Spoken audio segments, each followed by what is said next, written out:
Participating advertisers in Cubs baseball are Busch Beer, the beer with a taste as smooth as its name. True Value Hardware, more than just a name, it's their way of doing business. Your Chicagoland and Northern Indiana Better Buick dealer. Wouldn't you really rather have a Buick? The Chicago Tribune, a great city deserves a great newspaper. Your neighborhood Unical 76 dealers who invite you to go with the spirit of 76. Pepsi, the choice of a new generation. Donnelly Directory, publishers of the Ameritech Pages Plus. United Airlines, you're not just flying, you're flying the friendly skies. Your Chicagoland and Northwest Indiana Toyota dealers. And Canon, the official camera of the Chicago Cubs.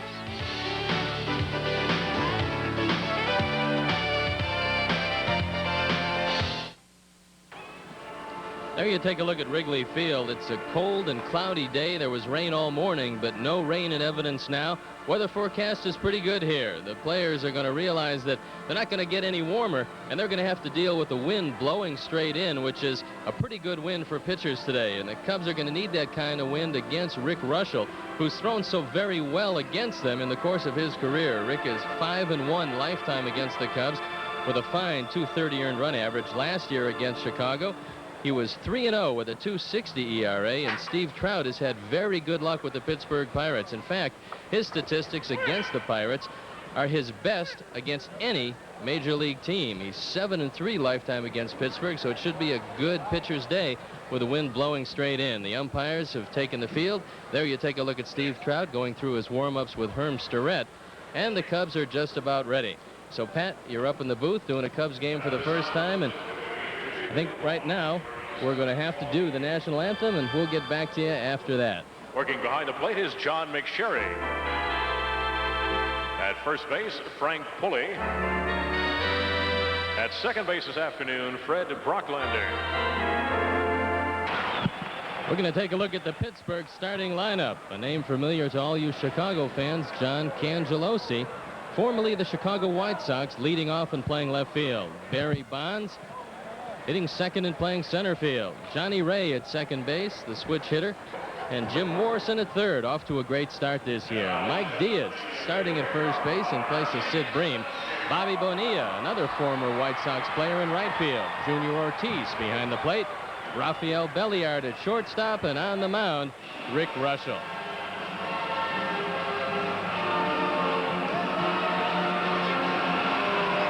The Cubs starting lineup looks this way. Chico Walker in left field, leading off. Batting second, Ryne Sandberg. Andre Dawson in his familiar third spot. Keith Moreland making a fine adjustment at third base. He's in the cleanup position. Leon Durham hitting fifth and playing first. Jody Davis back behind the plate. Dave Martinez in center field. Sean Dunston at shortstop. And Steve Trout, 0-1 on the mound. And the umpires for the series behind the plate, Big John McSherry. At first base, Fred Brocklander. At second base, Frank Pulley. And third base belongs to Billy Williams. And Pat, you talked a little about adjustment to the weather. Now, a lot of people remember you as a kicker. You went both ways, both offensive and defensive end. But as a kicker, you were somewhat like a pitcher in that you had to take a look up at the flags and adjust before a ball game. What was the difference between kicking into the wind and kicking with the wind at your back? Well, it depends, Steve, obviously, on how strong your leg is, but you got ways of telling. You have ways of telling how strong the wind is blowing and the direction. After a while, after doing it so long, you can make those adjustments. But I'd say if you're kicking directly into a, let's say, a 15-mile-an-hour wind, it'll take 15 yards off the distance of the kick. Depends on how you hit it, obviously, like a home run ball. One of the things I started to say a minute ago about you start worrying about staying warm. As you said, the players have to be comfortable, and maybe they don't have to be comfortable, but they have to realize that this is as warm as they're going to get. You start worrying about staying warm, you forget about what it is you're supposed to do. And you can't allow that to happen in any sport. I know Bud Grant used to eliminate that problem of staying warm by not putting any heaters on the sidelines. So he didn't want any of his Minnesota Vikings worried about the wind chill factor on a given day. Steve, I remember walking out at the old stadium up in Minnesota, and I had on a pair of gloves. It was like 15 degrees. And Bud Grant said to me, "You're broadcasting this game?" I said, "Yeah." He said, "Nobody that works for the Vikings or works on games that we play in wears gloves. Get those gloves off." I've been out of playing 15 years. Steve Trout on the mound to lead off John Cangelosi. He had 4 hits Sunday against John Tudor in the St. Louis Cardinals, so he's getting an opportunity for another start. Andy Van Slyke not starting for the first time this year. And the first pitch of the ball game is a sinker missing. Cangelosi hitting .500 in the early going. Hasn't hit a home run yet. 1 RBI. Little looper to right field. Andre Dawson coming on, and he makes the play. 1 up and 1 down. 47 degrees at game time here in Wrigley Field. The wind out of the north at 15 miles an hour. That'll be a factor. It'll be tough to hit the ball out of the park in left and left center as Barry Bonds steps in against Steve Trout. Good slider right down the middle. Bonds hitting .306 lifetime against the Cubs. Off to a slow start. 167, no home runs and an RBI. Outfield straight away. The slider dips low and away. Bonds out of Arizona State. Good looking athlete. Very fast, a fine center fielder. Father wasn't a bad player either. Huh? Father was a good player. Had excellent speed. Maybe a little more power than Barry's shown so far. Barry's got a long time to develop yet. Fastball misses inside. The count goes to 3-1. Johnny Ray on deck. Bonds hit .223 for Pittsburgh last year, but hit 16 home runs with 48 RBIs. He showed a very lively bat. Had some trouble adjusting to the strike zone. He will swing at a bad ball, especially up. Ground ball to Sandberg. He's got it easily and quickly. 2 up and 2 down.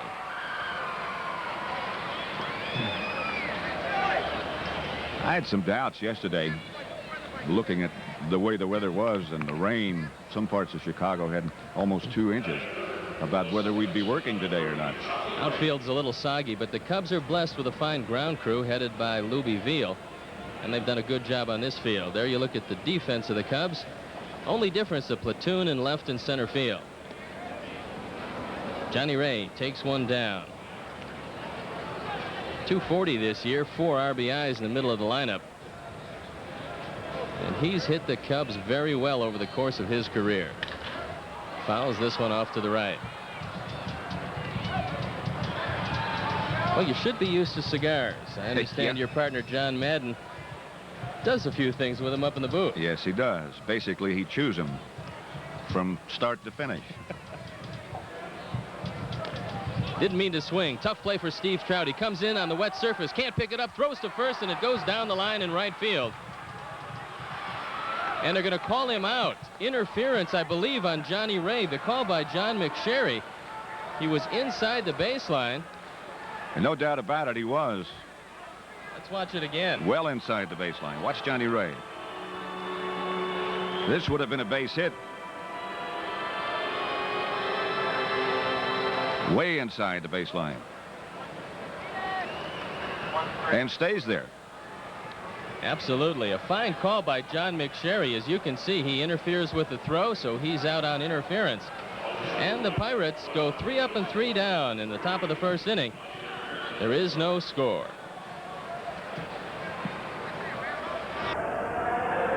All of us at WGN Television and Radio acknowledge with sincere thanks the cooperation of CBS Television in making possible today's appearance by Pat Summerall. We also appreciate the efforts of Ed Langto and True Value Hardware. Pat Summerall has been a True Value spokesman for the past 16 years. Skip Carey is going to join us in the booth Thursday. And actor Bill Murray here Friday. You've had quite a cast, haven't you? A cast of thousands, Pat. Chico Walker leads off against Rick Russell, and he fouls it straight back. Walker hitting 167 in his platoon system, and there you look at the defense of the Pittsburgh Pirates. Cangelosi started his first game against St. Louis in center field, but today he's moved to left field. Barry Bonds back in his familiar slot in the middle of the diamond. Breaking ball misses outside. Russell loves to pitch in this ballpark. For a career, he's 72-54 in Wrigley Field. 162 wins, 155 losses lifetime. He won 132 or something like that for the Cubs, didn't he? He was a good pitcher. He won 20 games in 1977. You know, they didn't have real good ball clubs when Russell was over here, so it even made him look better. 1-2. Fouled it off Junior Ortiz, and Ortiz took that one in the left arm. He made quite a comeback from a rotator cuff surgery. Now, that's a rather new term in sports, in football and in baseball. When you and I played, they didn't have rotator cuffs, did they? I hurt my rotator cuff in 1976. Nobody could diagnose it. When they told me that that was the problem, I had never heard about it before. And we're not talking about ancient history. We're talking about 11 years ago. Now, almost every injury to a shoulder, they diagnose as something wrong with the rotator cuff. And if they do have to go in there and cut, very few of those pitchers have come back like Rick Russell. That evens the count at 2-2. Russell missed the entire 1982 season, most of the 83 season, and he says that 1985 was the best year he ever threw the ball in organized baseball.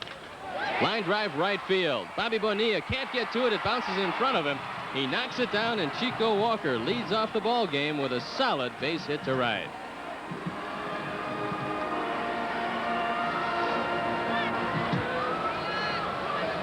The Cubs have really done the job in the first inning. In the 4 games against Philadelphia, the Cubs scored in all of them. And they look like they're about ready to do the same thing here against the Pirates. As Ryne Sandberg steps in, .289 lifetime hitter against Pittsburgh.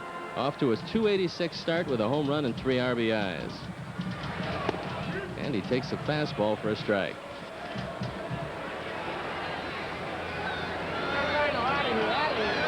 Sandberg appears to me, although he's obviously a very handsome man, the way he moves, so fluid. You could just tell he's an outstanding athlete. He's a great ball player in every facet of the game. You have some guys who might be able to hit for power, or some guys who can run. Sandberg combines all of those. He's going to be one of the all-time greats before he's done. And you have to say, Pat, barring injury whenever you make a statement like that, because this is a game of attrition. Maybe as much so as football, although you don't see the devastating injuries on a day-to-day basis, but you see a lot of great players lose their careers early by getting hurt. No question about it. I think if every coach could say, well, what do I hope will happen this year, other than having some talent, he would say we hope we can stay away from injuries. And I think that's a big factor in the pennant races, because teams are very equal talent-wise. The teams that avoid the major injuries are the teams that are there in September. It's as easy as that. 2-1 count, and now Sandberg calls timeout. This is a count to run. Junior Ortiz, a good defensive catcher, a quick thrower. Russell, very difficult to run against. Runner holds, and the fastball misses inside. Pat, you played some years with the Chicago Football Cardinals, and I know you played in one of the most memorable upsets in pro football. The day in the mid-50s when the Cardinals, 17-point underdogs in that one, destroyed the Bears 55-17 in a snowstorm. At Comiskey Park. You kick a few in that one? That's a long time ago. I think I did.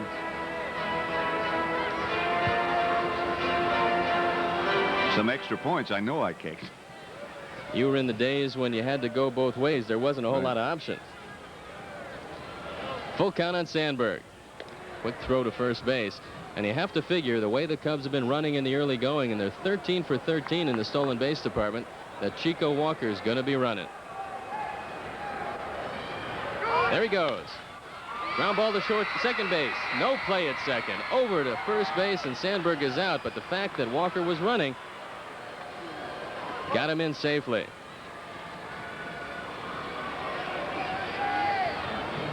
Actually, the Cubs did their last 13 in a row at the end of last year, so it's a pretty solid streak.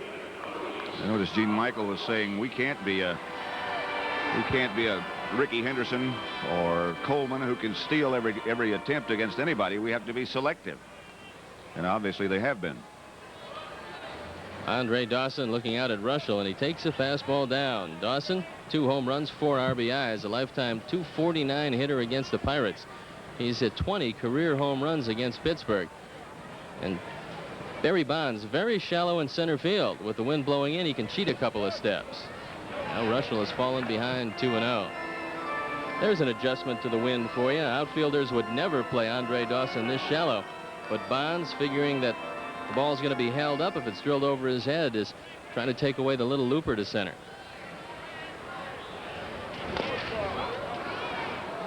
Fouls that one off, and the count goes to 2-1.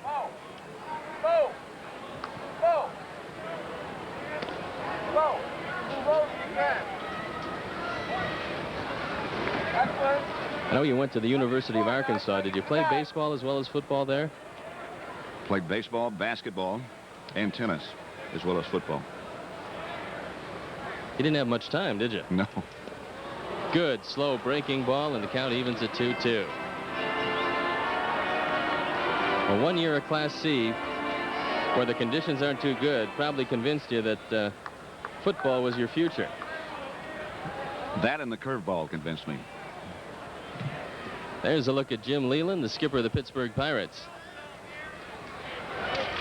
Didn't mean to swing and taps it back to Russell, one of the best fielding pitchers in the league, and he makes the play easily. A lot of times, Pat, they'll say that pitchers don't have to be good athletes, and we've seen that happen so many times. Now, the same knock happens about kickers in football. Are they, as a rule, good athletes? I think the introduction, if that's a correct way to say it, of the soccer-style kickers and the decrease in the size of the kickers has made a big difference about what their athletic ability has to be. When you had people like Luke Rosa and some of the names that people probably can't remember who had to play another position, then they were all good athletes. Now I think, as Alex Karras once said, a guy came on and said, "I'm going to kick a touchdown," because he couldn't even speak English. And I think that's changed things around a little bit. 1-0 count on Keith Moreland. Moreland's hit .301 lifetime against the Pirates. One of the few Cubs that's really hit Pittsburgh pitching well. That evens the count at 1-1. Russell throws what he calls a slurve, halfway between a slider and a curveball. It's really a slow breaking ball that he throws from the side, and he has a mastery of that pitch. Can throw it over the outside corner consistently. He's always had a good, heavy sinker, and that's helped him in Wrigley Field. Cubs trying to get on top early. Fly ball right field. Bobby Bonilla back a few steps, and he puts it away for out number 3. No runs, a hit, no errors, and 1 left. We're through 1, and there is no score. We're back at Wrigley Field. Steve Stone along with Pat Summerall bringing you Cubs baseball this Wednesday afternoon. Things seem to be lightening up here in Chicago. Pat, let's talk a little bit about the various pressures and the way you have to adjust to games. Now, being primarily a baseball player, you have 50,000 people in the stands. Everybody screaming, yelling, 3-2 pitch, bases loaded, you got to throw a strike. Tennis player, if a guy gets up to scratch his head, he'll step off the line. What's the difference in the sport? Same in golf. You can almost hear the silence at Augusta when the people come up close to the end on Sunday. I don't know. I think it's just probably the tradition, things that have happened over the years. Tennis players are of a little bit different temperament. This one fouled off down the left field line. It is funny. I guess it's your indoctrination and how you're brought up, because you have to have very good concentration in any sport, but maybe a little bit more if you're on that mound because of all the noise and distractions. I would think so. Morrison hitting .455 in the early going. 3 home runs, 6 RBIs. And that evens the count at 1-1. He's terrorized Steve Trout over the course of his career. 9 for 19 against Trout with a couple of doubles and a triple. And Trout realizes that as well as anybody. Outfield deep and around toward left. Ground ball to Dunston. He's got it. Throws across, and Morrison is retired easily.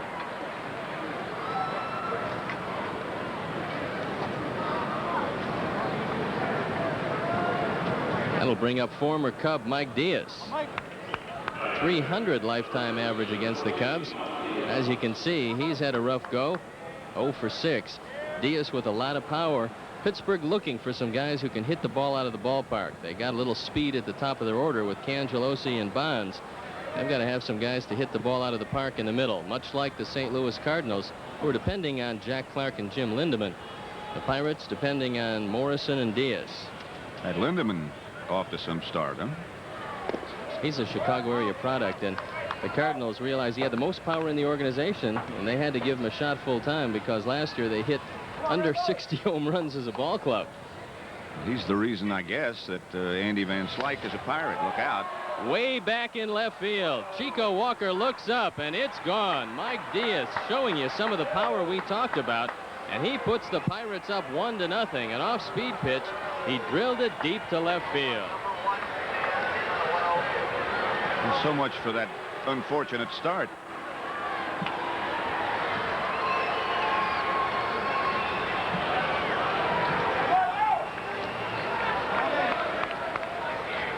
He really got every bit of this pitch. No doubt about that as soon as he made contact. And even with the wind blowing in, it couldn't hold that one from going out of the park. So that'll bring up Bobby Bonilla. Ground ball back up the middle, base hit. Bonilla rounds first, and Dave Martinez gets the ball back in. So 2 hard hit balls in a row here in the second inning. And that'll bring up Junior Ortiz. Ortiz was behind the plate when his teammate Tony Pena took a high inside fastball off his thumb, and he'll be lost to the St. Louis Cardinals for between 6 to 8 weeks. Well, that was a big trade, big loss for the Cardinals, huh? And it really helped out Pittsburgh because Andy Van Slyke is a real good ball player, fitting into the middle of their lineup and playing some good defensive outfield for the Pirates. And as it turned out, St. Louis now with nothing to show for that trade for a couple of months. Trout very difficult to run against. Last year, 19 of 38 base runners gunned down when he was on the mound. And Jody Davis, one of the finest throwing catchers in the game. This is the Cubs' most formidable combination to try to run against. Fouled off.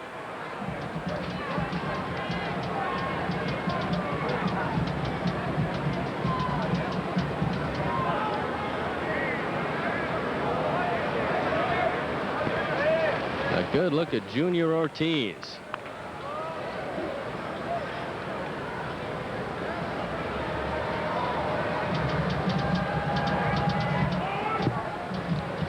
Junior steps out.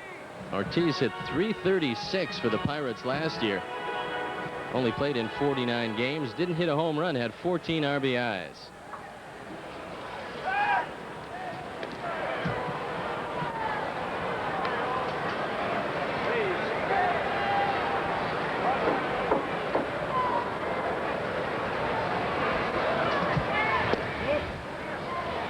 Breaking ball misses low and in. Well, the NFL is facing something that baseball has faced a few times, Pat, and that's the threat of a strike. What do you think are the possibilities this year? I think because of the new television contract and sort of the negative way things have gone as far as advertising in football have gone, I think there probably won't be a strike. There are basically just 2 issues. One is increased pensions. That's certainly always a factor in any negotiation. And the other is the football players would like to have a free agency system similar to what baseball has. I can't blame them. It's taken the salaries in baseball and pushed them over the roof. And now it looks like there's a rollback. There's also a rollback in long-term contracts, something that football really hasn't had to deal with. Not many long-term contracts in football. But I think that's the major issue, free agentry. Fouled off once again. So Junior Ortiz hanging tough. He started his career with the Pittsburgh Pirates, went to Charleston in 1977. Ortiz from Hermosillo, Puerto Rico, was later traded to the New York Mets. Played the 1984 season with the Mets before coming back here to the Pirates in '85. And Jim Leland likes him. He says he calls a game well, handles pitchers well, and he's tough to run against. Trout keeping a close eye on Bobby Bonilla. Bonilla with just a little bit above average speed. Had 4 stolen bases last year for the Pirates. Bounder to shortstop. Over to Sandberg. Back to first. Double play. And Steve Trout and the Cubs are out of the second inning, but not before the Pirates pick up a run on 2 hits. No errors and nobody left. We head into the bottom of the second inning with the Pirates on top 1-0.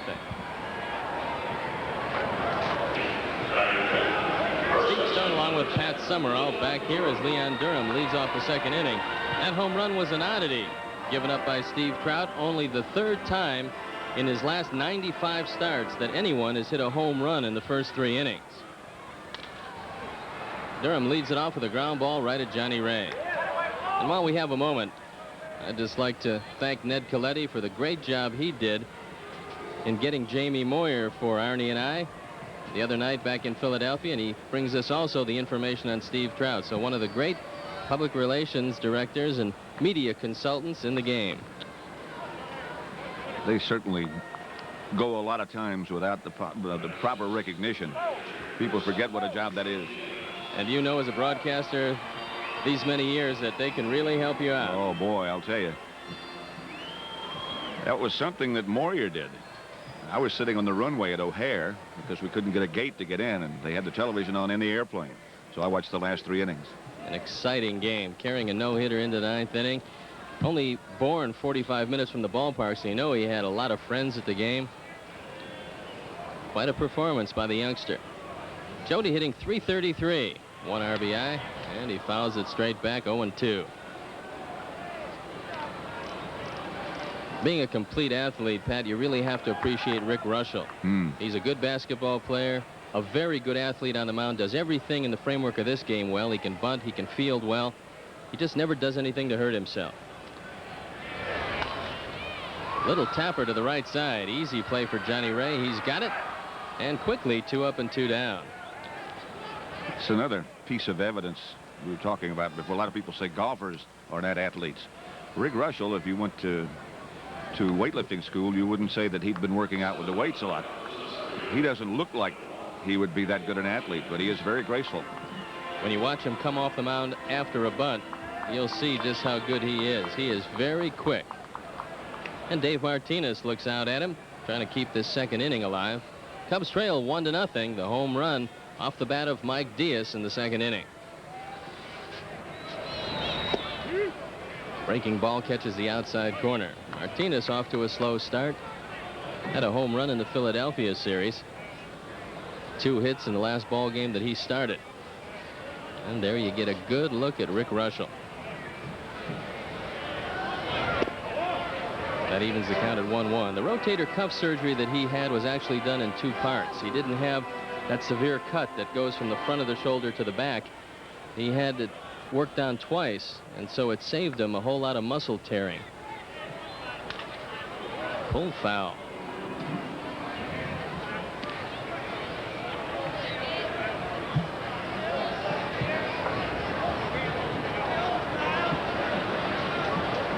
Take a look at the action of Rick Russell. We slow it down for you. 3/4 to sidearm delivery. Breaking ball misses outside. That evens the count at 2-2. Outfield, shallow and around toward left center for Martinez. If Russell gets one of those breaking balls inside, Davey can fool the defense. Plenty of room down the right field line. And he chops it to the right side. Fair ball. And Mike Diaz takes it himself. 3 up and 3 down in the second inning. A quiet inning for the Cubs, and we're through 2 with the score. Pittsburgh on top 1-0.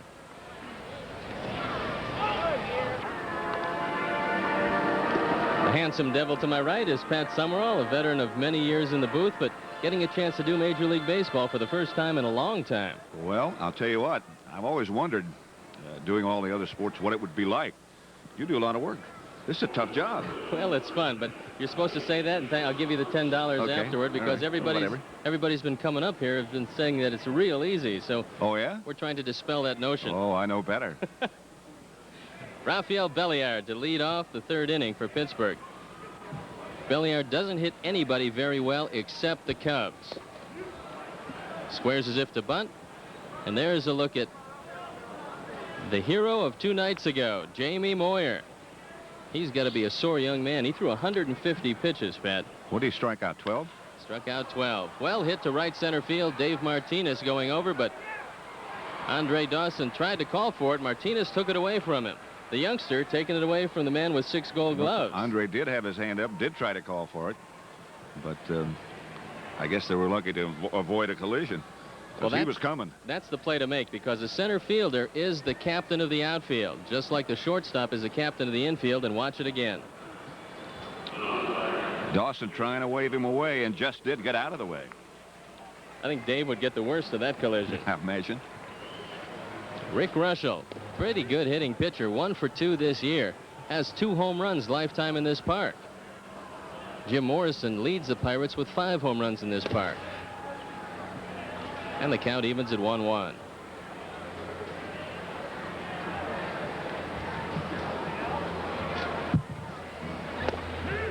Good. Sinker for a strike. 1-2. Top of the order, and John Cangelosi on deck.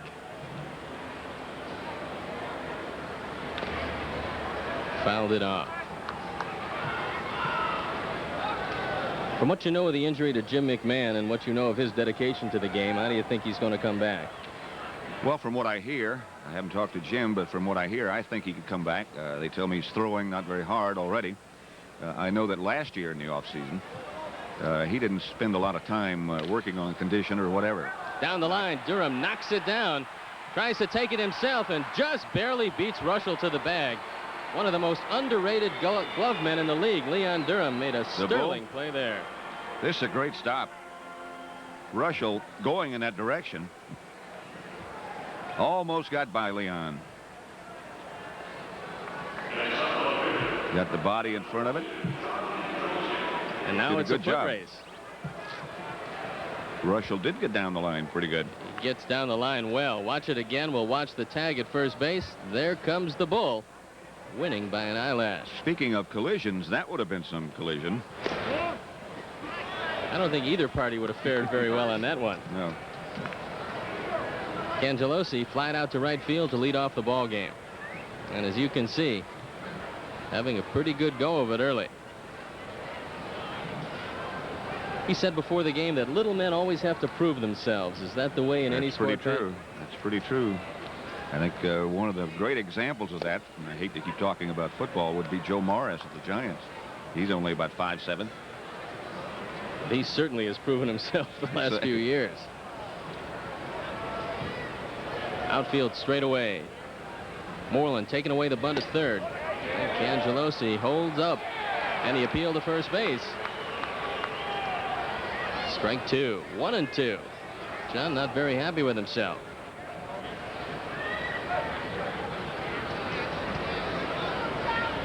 Said something interesting. If he was an infielder and right-handed, he might have had a chance to stick around a little bit longer, perhaps with some ball clubs. Popped it up, and Leon Durham gives it a look, but it's back in the seats. You know, as a left-hander, if you're that small without a whole lot of power, you're so much limited in where you can play, and mostly it's just center field. You're not going to play in the infield anywhere except at first base, and size is going to dictate you can't do that.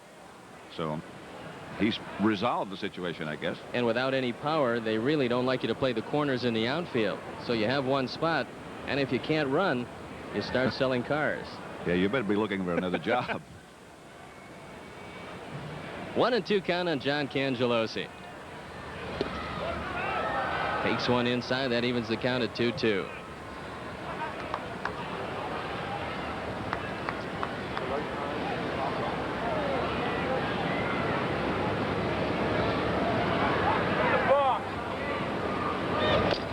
High chopper off the plate. Keith Moreland can't do much with this. A good bare hand pickup, but all you can do is put that in your pocket. Keith Moreland has made that transition to third base pretty effectively, hasn't he, Steve? He's done a good job down there, and this is a good pickup. But of course, not much you can do with it. A lot of Cub fans here today, and some Cub scouts. Pack 494 from Blackwell School in Schaumburg at the ball game. One of the things I've always liked about listening to you and Harry is the acknowledgement like that of the people who are in the park, the Cub fans. That's why there are so many, I'm sure. And it's nice of them to come out on a day like today. Not a big crowd, but an enthusiastic crowd, hoping that the Cubs can do something against Rick Russell. Barry Bonds grounded to second, and they got him picked off. Cangelosi in the rundown. Sean Dunston, the good dive. They cut him down, and Steve Trout and the Cubs are out of the third inning. No runs, 1 hit, no errors, and nobody left. We head into the bottom of the 3rd with the Pirates on top, 1-0.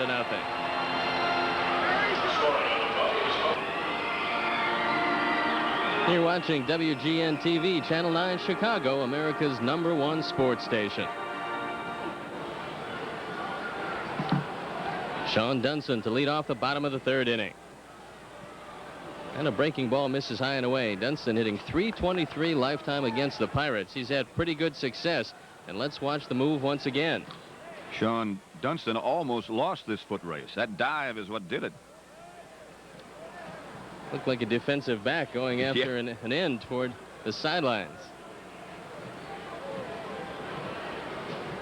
Look at last year's number for Dunston.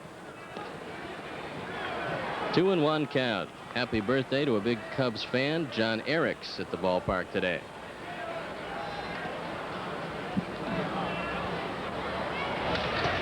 Fouled straight back. Down on the farm, Iowa's 2-2. They beat Nashville last night. Phil Stevenson had a couple of hits, including a double and 2 RBIs. Wade Rowden, man who almost made the ball club in spring training, had 2 hits. Pittsfield split a doubleheader at Williamsport. Peoria, 2-1 this year, rained out. Winston-Salem at 3-3 in the early going. Dropped a 15-1 decision to Prince William. There you look at the brain trust of the Cubs. Herm Sturrett on your left. Johnny Oates in the middle, and the skipper, Gene Michael. Pretty happy with the Cubs' start so far. Count holds at 2-2.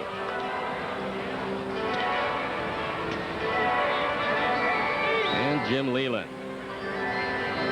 He's starting to get the ball club to the way he wants it. A scrappy team, a team that can steal some bases for you, some guys who want to play. I noticed he said in the paper this morning, we may not be as exciting, but we will be more consistent. And they let go of some players with some big salaries. They've made some controversial moves. Still paying some guys with some big salaries. Guys like Steve Kemp. And a swing and a miss. Dunston swinging at a high fastball. Goes down for out number 1. And that'll bring up Steve Trout. Billy Williams will be inducted into the Hall of Fame this year. A well-deserved honor for the sweet swinger from Whistler, Alabama. Billy Williams. Pretty good hitting instructor. He's done some good things with a few of the Cubs. Got pretty good background. High chopper off the mound. Trout's got a shot at this one. Morrison with a good strong arm, and he guns him down at first.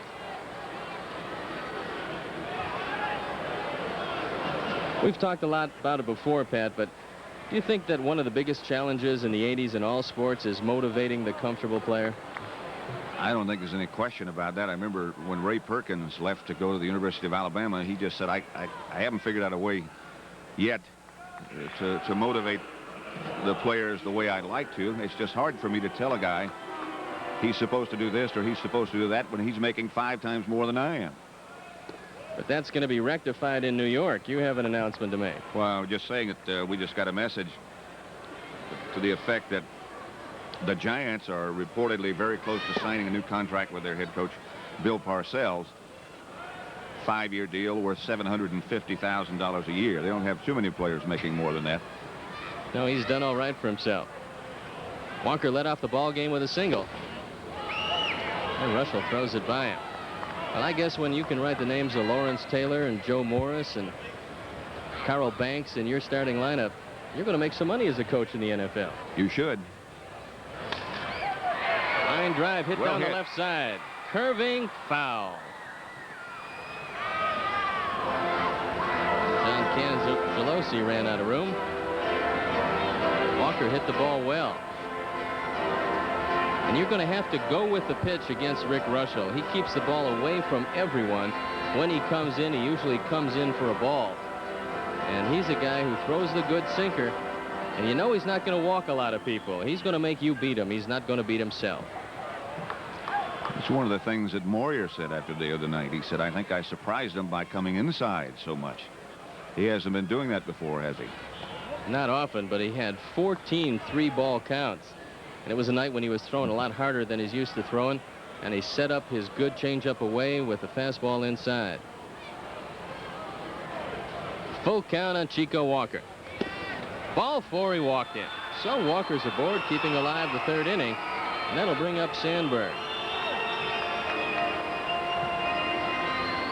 Once again, the stolen base opportunity for Walker, but bear in mind, we've had a lot of rain here in Chicago, both yesterday and this morning, and it's a little tacky on the infield. It's going to be tough to get a real good start.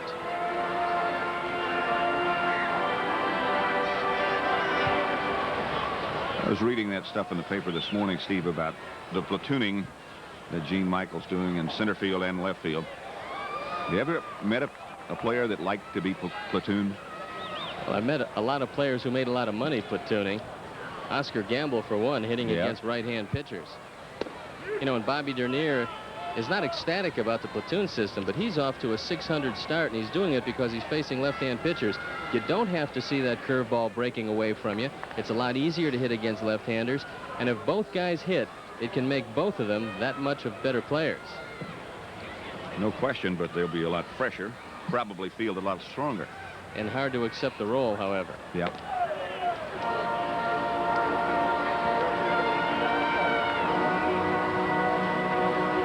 Sandberg grounded to second in the 1st inning. Walker with a good lead at first.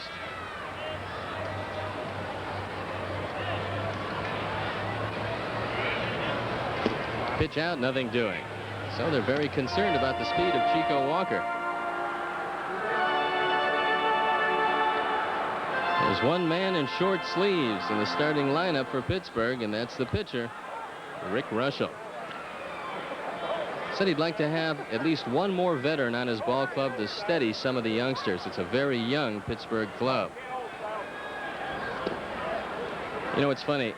When you have a veteran team and sometimes they get complacent, they always say we need some fresh blood. Rick says that some of his youngsters go 0 for 3, and you think it's the end of the world. You need somebody out there, at least one more guy to pick them up, say, look, it's a 162-game schedule. Let's keep it on an even keel. Called leadership. And that's important on any team, and it doesn't matter what sport you're in. Right.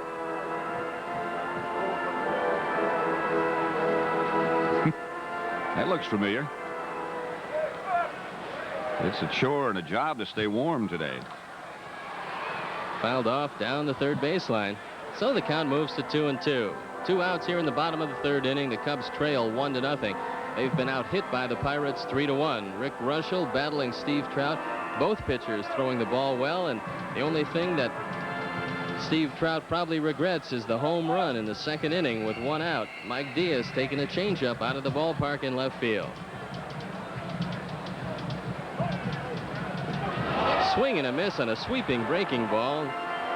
Pat, you'll go over to the radio side. Dwayne Stats will be joining me for the 4th, 5th, and 6th. So we're through 3 with the Pirates on top 1-0.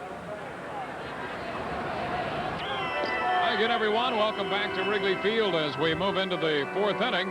Cubs and the Pirates hooked up in the first game of this 2-game set. 1-0 Pirates on top. With Steve Stone and our producer-director, Arnie Harris, this is Dwayne Stats. Nice to have you with us. Good to be back with you, Steve. And it's a nice pitcher's duel today. You're seeing 2 guys who keep the ball down. Only thing that's happened is Steve Trout got the one changeup up to Mike Diaz. It's interesting that despite the fact we have a left-hander and a right-hander against each other, in almost every way in terms of approach and style, they're the same. Both depend on that good, heavy sinker, and it looks like both of them have it working for them today. Here's Barry Bonds to open the 4th, and the pitch is in for a strike. It will be Bonds, Ray, and then Morrison, with the Pirates leading on the home run by Mike Diaz. That came in the 2nd inning. Bonds takes one close. 1 ball and 1 strike. There's the story on Bonds early in the year. Tap foul up the right side. 1-2. Bonds grounded out to Sandberg in the 1st inning. Good young talent here.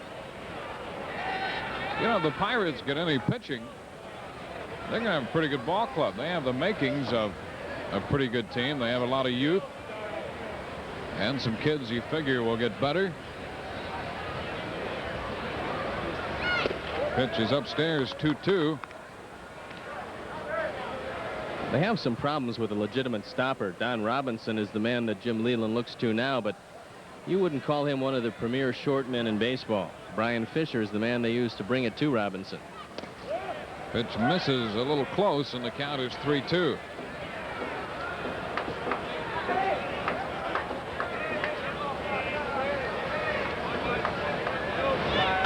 Trout to the plate, and a ground ball for Dunston.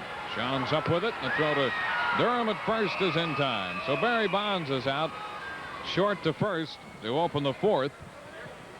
And that will bring up Johnny Ray. Ray, who is just 30 years old, turns out to be one of the key veterans on this club. I guess Ray and Morrison fill that role. And Ray was out in an unusual play in the first inning. It looked like a base hit. Steve Trout with problems handling his little bounder. But Ray was inside the line and called out for interference. Good pitch on the corner for a strike call. Steve Trout looking for his first win. Lost his first assignment of the year to the Cardinals here at Wrigley Field. Working 7 innings in that one, allowing 4 runs on 7 hits. He runs this one inside. 1-1 the count. Ray has hit the Cubs so well over the years. One of the many Pirates that seem to enjoy coming to the ballpark against the Cub pitching staff. That's been a problem. Or you go up and down their lineup and look at their averages, not only last year, but their lifetime averages can be fairly hefty off Cub pitching. There's ball 2, 2-1. The Cubs were 7-11 against Pittsburgh last year, but 5-4 in Wrigley Field. Trout tried to change up on him and missed with it, so the count is 3-1 with Johnny Ray at the plate and Jim Morrison on deck. Pirates have a new patch on the left shoulder of their uniforms. They're celebrating 100 years as a member of the National League, and there you take a look at the centennial patch. Foul ball down the right side, out of play, and the count goes to 3-2. Ray's lifetime average against the Cubs, 320. He hit 351 last year off Cub pitching. There's a good look at that patch.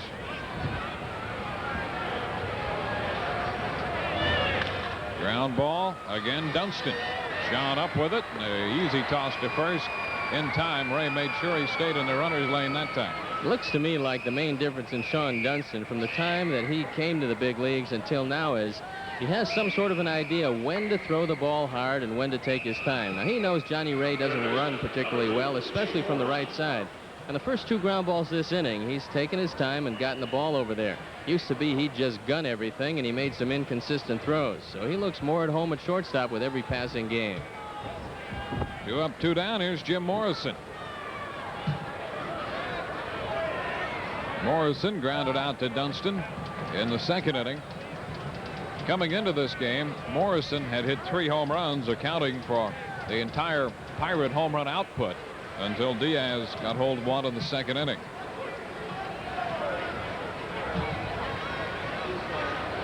Here's the delivery. Crowd just missed. 1-0. Pirates are going to have the speed. They desperately need Morrison and Diaz to provide the power.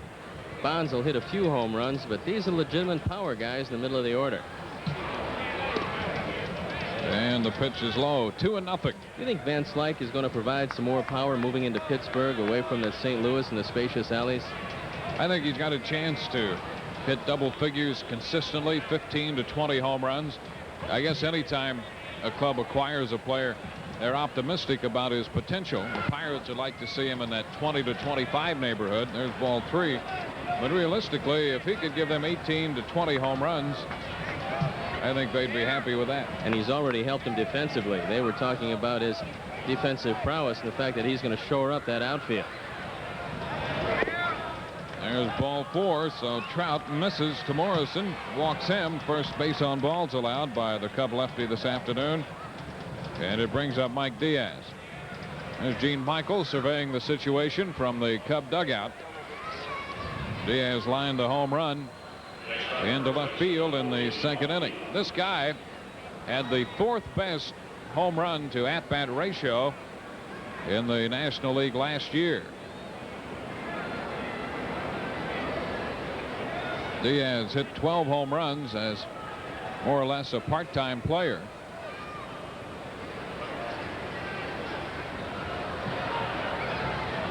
This pitch lined up the right side, and that's a foul ball. Just foul. That ball with a slice on it. And just foul, says Fred Brocklander. That's Frank Pulley, I think, down there at first. That's Pulley, and he made the call. So it's a foul ball. That's a big break for Steve Trout. That ball started out 20 feet fair and just curved foul down the line. And there's not much room down there to go on the foul side. So Mike Diaz right now inquiring of Frank Pulley, how could that ball be foul? As you can see, there's not a whole lot of room down there, but fortunately, the ball found a little spot on the foul side. So Diaz comes back to the plate. The only National League hitters with a better home run to at bat ratio last year than Mike Diaz, Mike Schmidt, Eric Davis, and Mike Marshall. Diaz last year had 209 at bats, 12 home runs. The one strike pitch away. 1 ball and 1 strike. Toughest part of Mike Diaz's transition has been to find a position for him. They figured he could swing the bat all along. They didn't know where to play him. He swings through this one. Big cut, and he comes up empty, 1-2. Boston has scored 4 in the 6th to move ahead of the Texas Rangers 5-4. That game at Fenway. Runner at first, Morrison with a 2-out walk.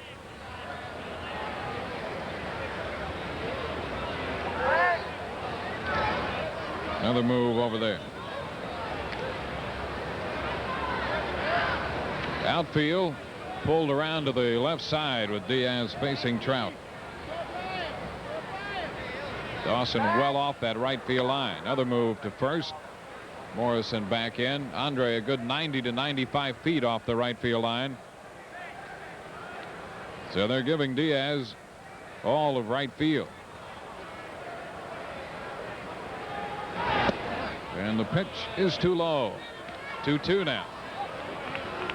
You don't figure Morrison to be running, especially if he was watching last inning when Steve Trout picked off John Cangelosi. That was a fine move to first base. And Morrison without the greatest speed around. A swing and a miss, and that'll do it for the Pirates in the 4th. No runs, no hits, a man left. Bottom of the 4th coming up. 1-0 Pittsburgh.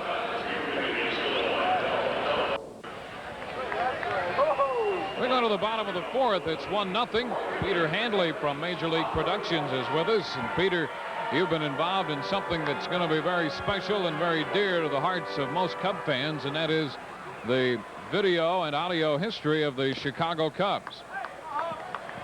Yes, it was quite an ordeal. It took 4 months to put together. A lot of research in the National Archives of Washington, D.C., and Chicago Historical Society and the UCLA Film Archives. It was a lot of fun, though, going around all around the country, seeing all the Movietone news and all the different footage, trying to put together a history of the Chicago Cubs. Andre Dawson leading off the Cub 4th. He's up there with a count of 1-1. Dawson, Moreland, and then Durham, the middle part of the Cub order against Rick Russell. Ground ball for the shortstop.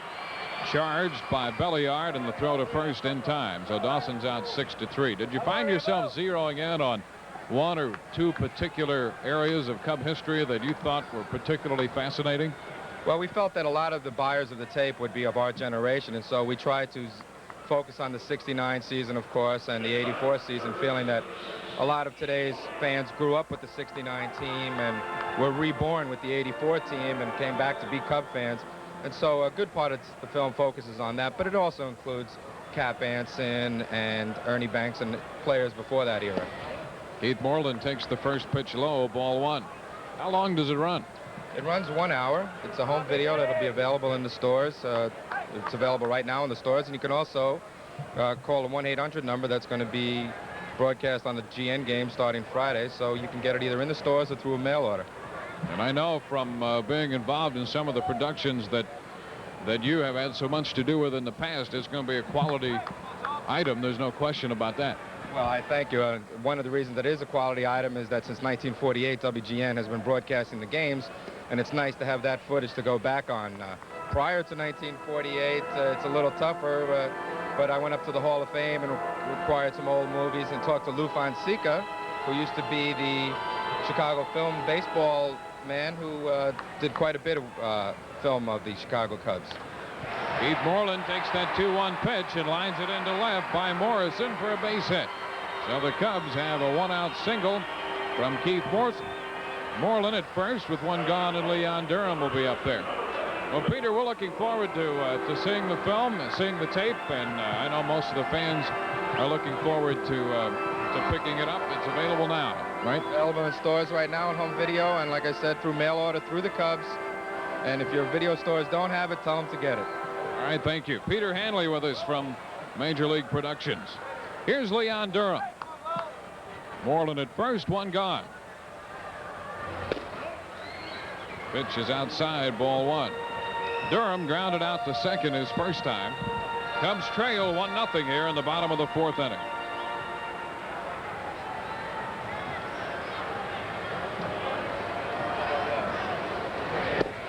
Russell serves 1 outside and low, 2-0. Rick's a good man on the mound if you need to, but he's missed twice low and away. The bull might get something he can handle on the inner portion now. You want to be careful not to try to pull too much away from you. A lot of ground balls to second base. He takes 1 for a strike. It's now 2-1. Cubs and the Pirates meeting for the first time this year. Well, these two clubs had quite a series a year ago. The Pirates gave the Cubs as much trouble as they could handle a year ago. Russell in particular. Pirates only had a winning record against 3 clubs in the National League, and the Cubs were one of them. 2-1 the count. Ball 3, 3-1. Pirates have the only run of the game, coming on the home run by Mike Diaz in the 2nd inning.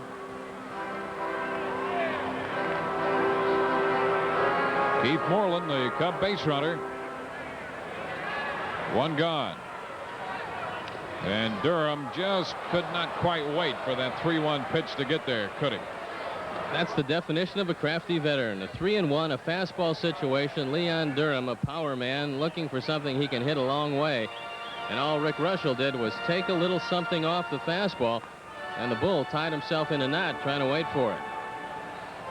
So the count goes to 3-2.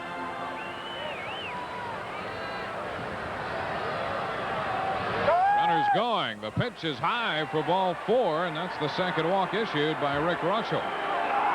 Generally speaking, you're not going to get much more than that in the walk department against Russell in an afternoon. He walked Chico Walker in the 3rd and now issues a pass to Durham here in the 4th, putting runners at 1st and 2nd with 1 out for Jody Davis. Jody grounded out to second base his first time up.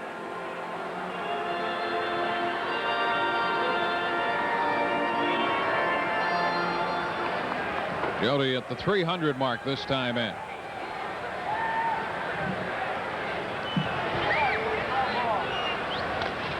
He goes after this one and pops it up.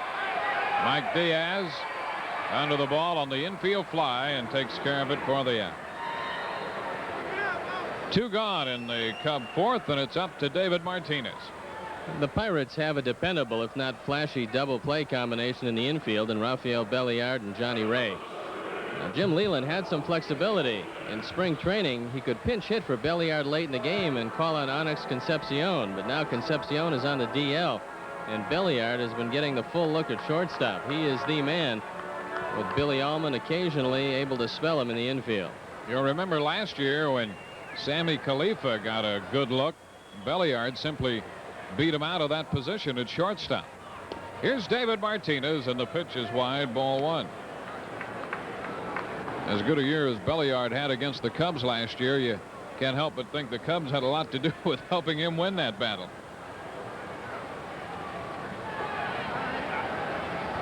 Martinez takes another one high, 2-0. You know, it's unbelievable when you look at the numbers over the course of his career. Rafael Belliard seems to come to the park and go, oh boy, the Cubs are in town and now I'm going to get a chance to hit against them. He just It's nothing but ropes against the Cubs. Everything finds a hole. Martinez ahead of Russell. Now the count moves to 2-1. You can't help but feel if the youngster can come through in situations like this, it's got to help his confidence. He's facing a tough right-hander. They're giving him a lot of room in right center field and down the line and right.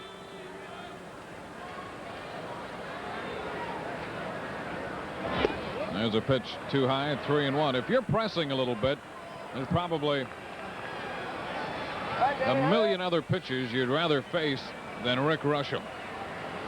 They should get a good pitch to hit here. Russell does not want to walk him to load him up. And it's high, so he walks Martinez. Martinez strolls to first, and that loads the bases. Durham's at second, and Moreland over to third. And Junior Ortiz now out to talk with Rick Russell.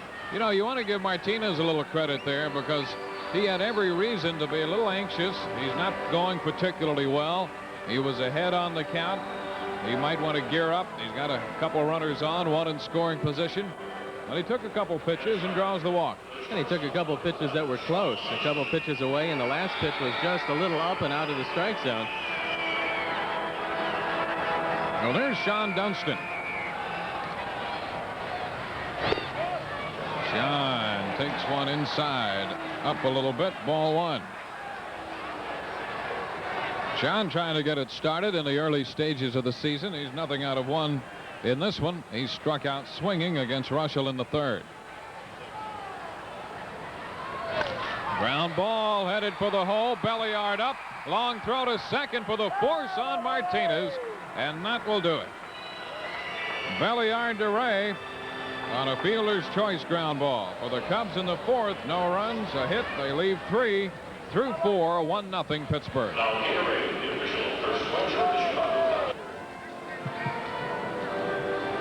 In the fifth inning, the Pirates lead the Cubs 1-0, and Bobby Bonilla will lead off against Cub left-hander Steve Trout.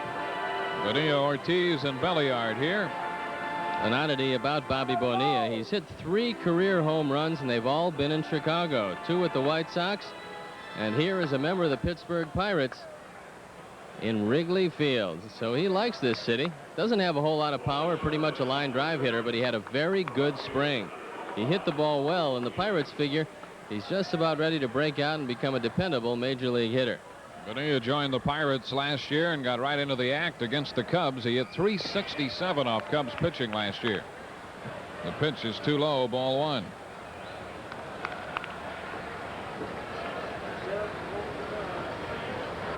Bonilla single to center his first time and lines this one into center field for another base hit.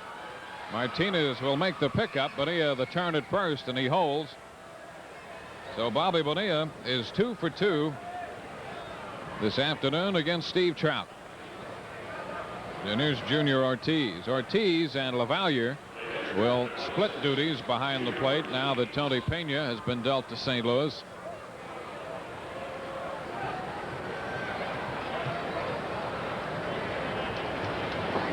Ortiz, 27 years old. Trout with a little calling card toss to first. Rick Russell not disappointed that Tony Pena was traded. He feels that Ortiz calls a better game than Pena all around, which is kind of surprising. There's a strike call. Ortiz started his career in the Pittsburgh organization and went to the Mets, and the Pirates drafted him back from New York. Popper on the right side, foul ball. Leon Durham there and makes the catch for the out. So Junior Ortiz fouls out. 1 out in the fifth. And here's Rafael Belliard. Belliard flied to center his first time. This little guy last year drove in 10 runs against the Cubs. I think he had 31 all year. And his lifetime average against the Cubs is .340. Moved to first, and Bonilla's back in. Take a look at Durham here and Frank Pulley.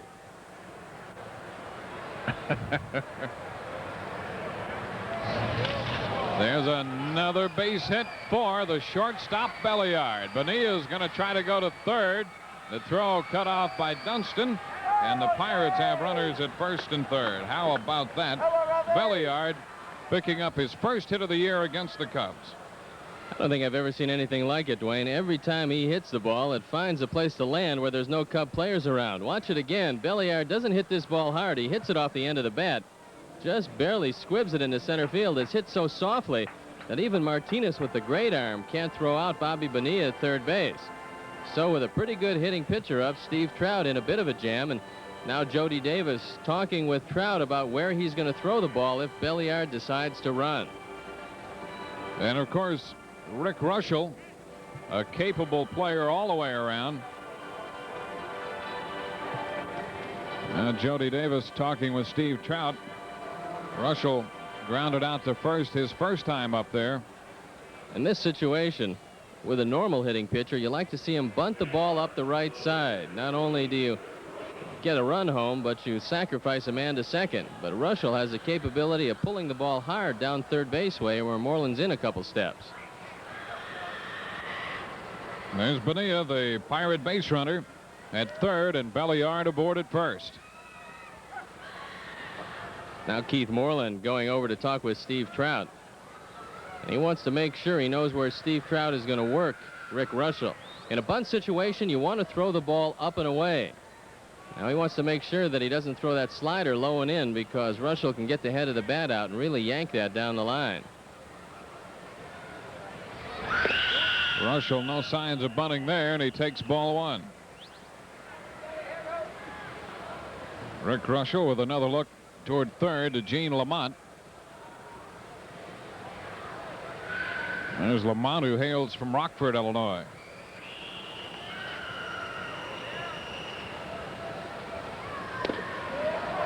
And Trout falls behind Rick Russell 2-0. If Steve Trout has one problem on the mound, it's breaks in his concentration. And right now he's fallen behind 2-0. He's got a battle. He's down 1-0 against the guy who's thrown the ball so very well against the Cubs during the course of his career. Now the squeeze is on, and Russell bunts it foul. Bonilla breaking down the line from third.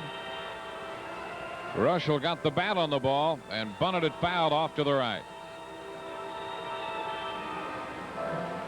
Rick Russell can't put the ball in play. He dropped the head of the bat. And any of you youngsters trying to bunt, you have to keep the head of the bat up. That'll make the ball go down. Here it is again, and the pitch is bunted foul. So Jim Leland came right back, and Bonilla coming down the line once more, and Russell bunted it foul. So the count is 2-2. Belliard checks back in at first. Steve Trout needing a big strikeout here. And there's a look at Gene Lamont. Tommy Sant, the coach at first base. Well, he did it twice on back-to-back pitches. What do you think? With Russell up there, he could call it again. And he's having trouble with communication from Gene Lamont, so he wants to make sure in a tight ball game that he has things pretty well in hand. I don't think they're going to try it again. I think he's a good enough hitter to let him swing away. And he's also got good enough speed to be able to beat out a double play relay throw at first base. We saw the speed on that ground ball he hit back in the third inning. And that's ball three. Now I think it's a good time for Steve Trout to make a good move to first base. He might catch Rafael Belliard leaning. I think they're going to send him. Try to stay out of the double play. Leon Durham wants to come off the bag, but they tell him to stay right there. So let's see if he does try to pick him off. He goes over there, and Belliard back in standing. Single by Bonilla. Ortiz fouled out to Durham. Belliard looped a single into center. Now a full count on Rick Russell. Runners going. The pitch swung on and missed. Did he get a piece of it? He got just a little piece of it, and he's still alive. Bat wound up behind the plate umpire, John McSherry, and the ball at the feet of Jody Davis. So the count all the way out at 3-2.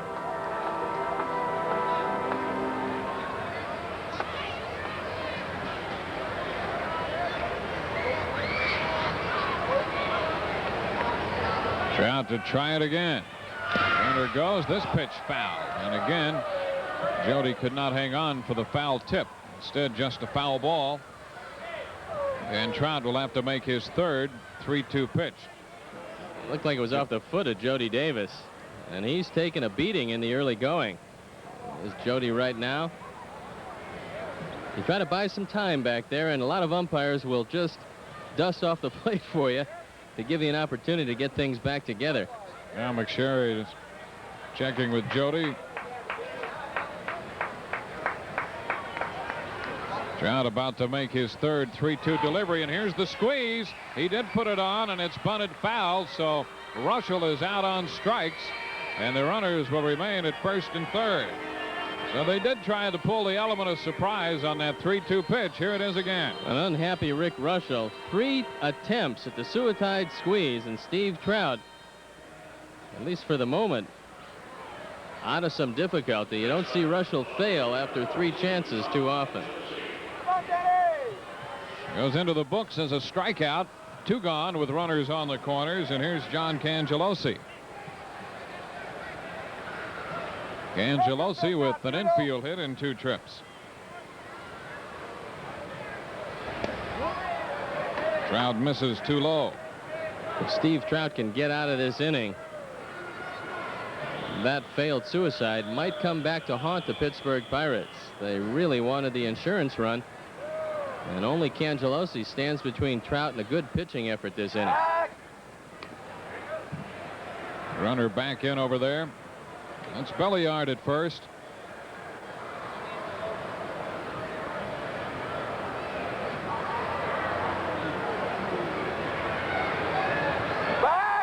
Trout again with a move to first. Pirates have a run on 5 hits. The run came on the home run by Mike Diaz in the second.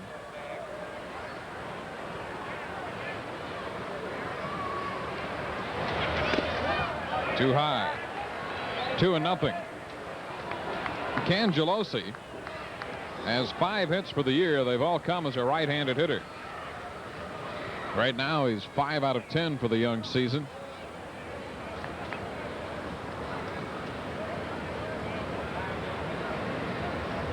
Trout's 2-0 pitch misses. So it's a 3-ball no strike count on Cangelosi with Barry Bonds on deck. Cangelosi figures at 24 years old, his best baseball is ahead of him. He's hoping that Jim Leland gives him an opportunity to show him that he can play ball. The youngster has got a lot of confidence and some tools. He's very fast. It looks like he can swing the bat from the right side. And he draws the walk. So that will load the bases. Cangelosi moves in at first. Belliard moves into second, and over at third, Bobby Bonilla. They're loaded with 2 outs. And Barry Bonds is on his way to the plate. The Jim Snyder positioning Dave Martinez in center field. Martinez will move over toward left center a little bit with Bonds up there. And Trout misses upstairs, ball 1. Jody wants to go out and talk with him, and now Herm Starrett is on his way to the mound. They want to try to get him back into a good groove here. Bring him back, bring his concentration back. He got a break with Rick Russell, but then he walked the leadoff man, Cangelosi. And Herm Starrett wants to make sure that he doesn't fall behind Bonds. As soon as you fall behind 2-0, that lefty-lefty advantage kind of goes out the window because you're not going to throw many breaking balls. And there's Les Lancaster up and throwing. Bonds, although he's got tremendous power, fancies himself as a defensive player. He told Jim Fry before the game that I like to think of myself as a good outfielder with a lot of speed, and I know the long ball is going to come. There's a strike call. It's 1-1. Well, his father, Bobby Bonds, plays down any comparison between the two. He'll admit that, well, Bobby had a little speed and some power, and Barry shows the same thing. They downplay the comparison. There's a high drive hit deep back into right center. Martinez is there, though, and he makes the catch to retire the side. Barry Bonds, a deep fly ball to center, handled by Martinez. No runs, 2 hits, 3 left. Cub half of the 5th coming up, 1-0 Pittsburgh. This copyright telecast is presented by the authority of the Chicago National League Ball Club, which has the right of approval of the announcers and is intended solely for the private, non-commercial use of our audience. Any publication, reproduction, retransmission, or other use of the pictures, descriptions, and accounts of this game without the express written consent of the Chicago National League Ball Club is prohibited. Here's Steve Trout, 0 for 1 in the first pitch. Pulled foul. And along the railing just beyond the Pittsburgh dugout, strike 1. Trout chopped the ball to third his first time and was thrown out by Jim Morrison.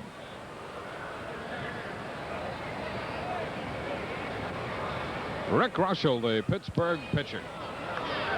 2 strikes now on Trout. Rick, 37 years old.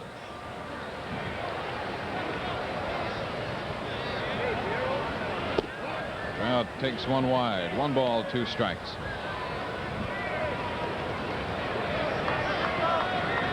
Russell last year 9-16. Bounding ball over Russell's head. Could be tough. And Ray can't find a handle on it. Trout reaches safely at first. Trout was really struggling down that line and may have jammed an ankle when he hit the bag. We'll take another look. Steve Trout going down the line. Johnny Ray, just an average defensive second baseman, has a hard time with this ball. You know, Dwayne, you take these plays for granted. You see Sandberg either going up the middle or coming in charging a ground ball. It's almost routine. But when other second basemen go to make the play, you see that it's not quite that easy. Trout's all right. He puts on the jacket at first. And here's Chico Walker. Chico's been on twice with a single and a walk in this one. And the pitch is in for a strike. So the Cubs have their leadoff man on for the second time today. Chico Walker opened the first inning with a single. Chico takes it upstairs. Now it's 1-1. Walker and Martinez in the lineup this afternoon against the right-hander Rick Russell.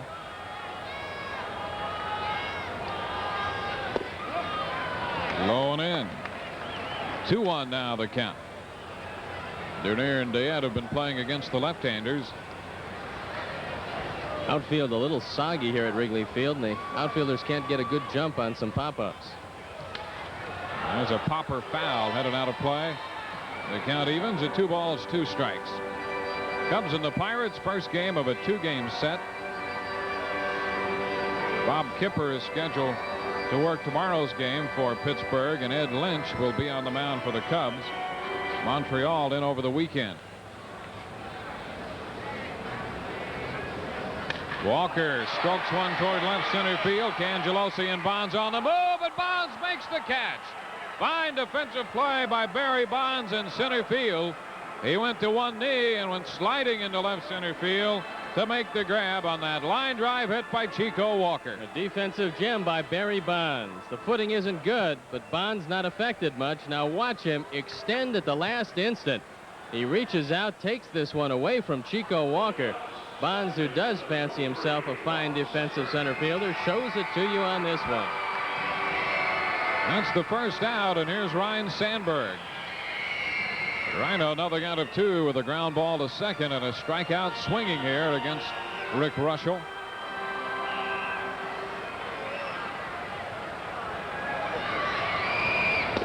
The pitch is in for a strike. Pirates have acquired a fine pitching coach over the winter, Ray Miller, the man who coached me at Baltimore, and Russell said best thing about him was he doesn't talk about mechanics. He talks about philosophy. Certain counts, how to work hitters, and he says Ray Miller is going to be a big addition to this ball club. Sandberg takes one for a ball, and the count goes to 1-1. Steve Trout opened with the infield hit for the Cubs, their third hit of the afternoon against Russell. There's a swing and a high drive back into center. Bonds has room, however, and makes the catch for the second out. So Sandberg is gone. 2 outs. Trout retraces his steps back into first, and Andre Dawson will bat. It's going to be a challenge for Steve Trout when he comes out for the 6th inning. You know, he ran very hard down the first baseline, and he's been on the bases all inning. His legs look like they might be a little tight. He keeps trying to stretch him out at first base. So when he comes back in the Pirate half of the 6th, he's going to have all of his concentration. Here's Dawson.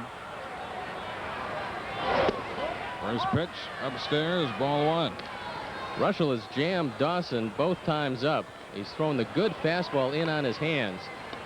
He doesn't want Andre leaning out over the plate. He respects his power.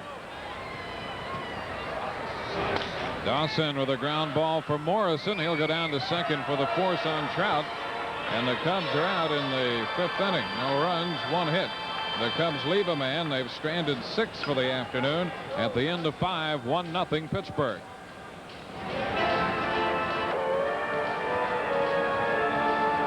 We're at Wrigley Field this afternoon. The Cubs opening a 5-game homestand. Pirates in for 2, Montreal in for 3, and then for the Cubs on the road again. Through the first 5, the Pirates have the only run of the game, and that came on the home run by Mike Diaz in the 2nd inning. You know, we talked a little between innings about the Pirates and teams like that dominating the Cubs, and one of the reasons why they did, the Cubs only 2-7 in Pirateville, and that's on the AstroTurf, of course. And Dwayne, you can't help but feel that this is going to be a better club defensively on the turf this year. Well, particularly with Andre Dawson in the outfield and David Martinez getting some playing time. Moustaneer has always been able to cover ground out there. And in terms of actual ground coverage, Chico Walker has some decent speed in the outfield. So I think from that perspective, you're right. They should be a better club on AstroTurf. And, of course, they won 3 of 4 against the Phillies at the Vet. That might be a sign of good things to come on AstroTurf. And they also showed you that they can win the close games on AstroTurf. In years past, in any close ball game, the Cubs would come out on the short end because invariably a ball would drop in the outfield or the other team would take the extra base on the arms in the outfield. This year it didn't happen in Philadelphia. This team had only won 2 games in Philadelphia all last year, won 3 in the first series, and I think they served notice to a lot of teams around the league that you're not going to be able to exploit the arms in the outfield, a la Andre Dawson's throw of Von Hayes back in the 2nd game of the series. Here's Johnny Ray stepping in to open the 6th inning for the Pirates, and he looks at a strike from Steve Trout. Trout took a little extra time getting back to the mound after being on the bases for the bottom of the 5th. There's a liner into the gap in left center field. Walker makes the pickup, and Ray will stop at first with a single. For the Pirates, their 6th hit. First of the game for Johnny Ray. We talked about it briefly at the end of the 5th. This is the inning I'm very concerned about Steve Trout in that he did some running and he did some hard running last inning, spent the whole inning on the bases. So he's going to have to keep the ball down, try to get out of this one because he's got the heart of the order facing him. And Jim Morrison, a fellow who through the years has hit Trout very well. Morrison, as you saw there, hitting over 400 for the year so far this season. Came into this one 9 out of 19 lifetime against Trout and bounces this one foul, strike 1.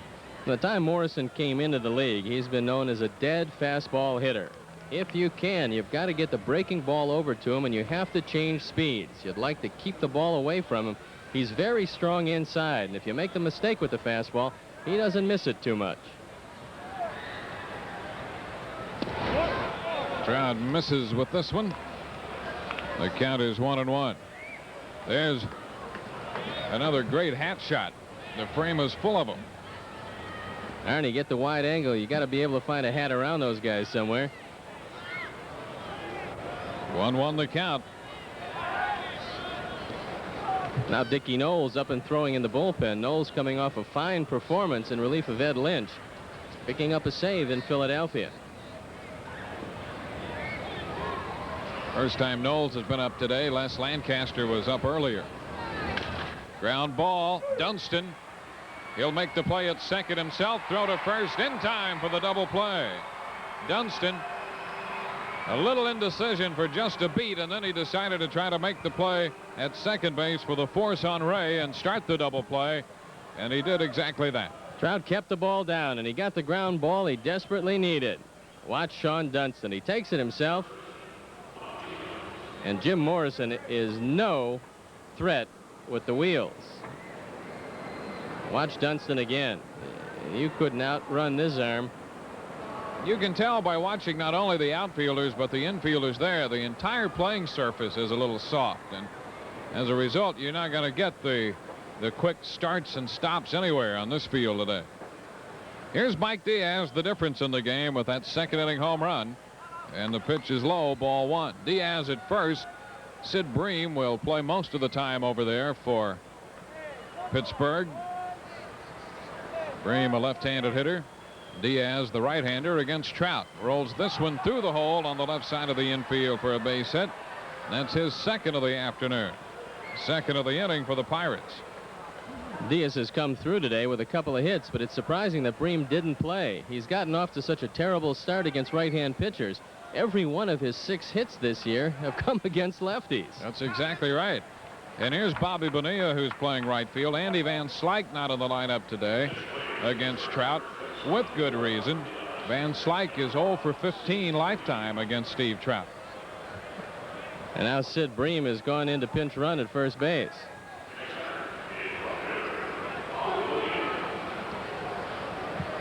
So here's Bonilla, 2 for 2.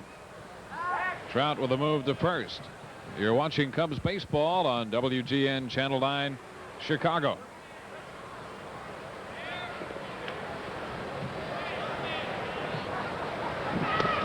And the pitch in for a strike. Bobby Bonilla.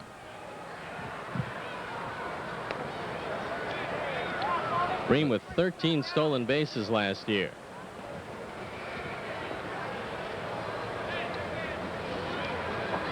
He retreats to the bag at first.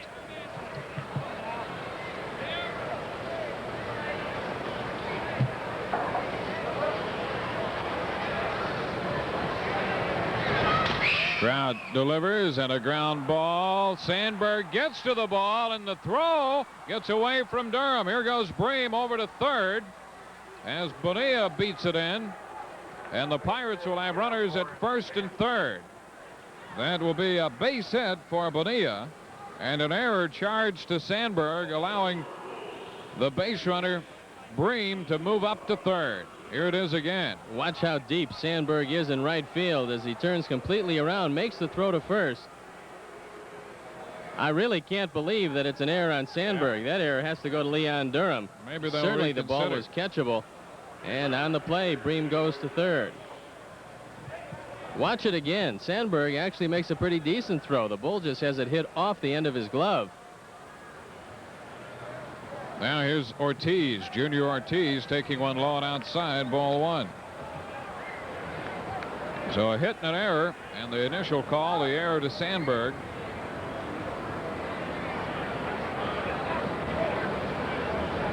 Want to know the count. Ortiz waiting. Pitch is too low. 2-0. Pirates have 8 hits, the Cubs 3. The Pirates the only run, and they threaten with 2 gone in the 6th. The double play, a very big play so far in this inning.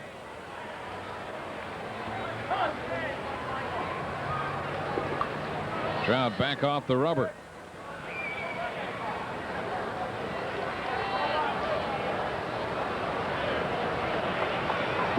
Bream and Bonilla, the runners at third and first. There's ball 3. 3-0. Rafael Belliard is on deck, the Cub nemesis.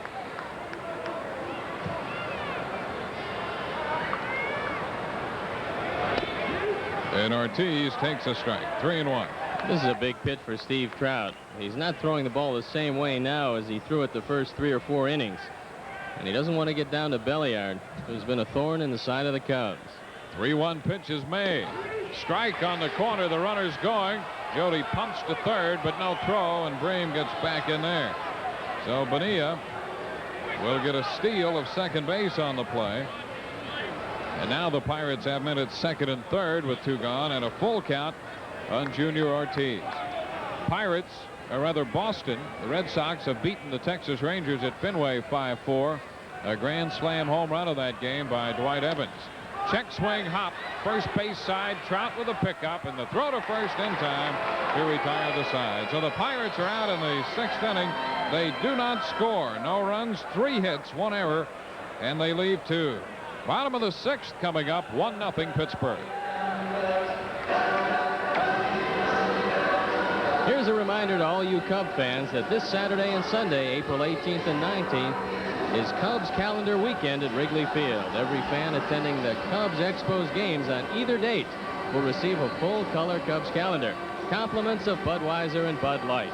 To purchase your tickets in advance, call Ticketmaster at 559-1212. Cool afternoon at Wrigley Field. We move into the bottom of the 6th. Temperature at the lakefront was 47 when we started this contest. You need that hat and that mustache to cover everything up so you don't freeze that to death out here. Keith Moreland will open the Cubs 6th. He has 1 of the 3 hits surrendered by Rick Russell. That gentleman's having a tough time getting everything together here.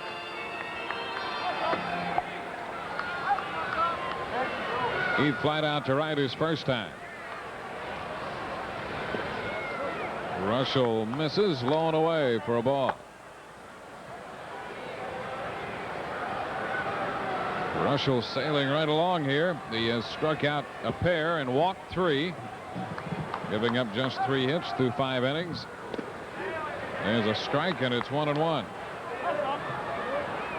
Russell worked the Pirate home opener last Friday against the Cardinals. Had a no decision, working 5 2/3 in that one, allowing a run on 6 hits.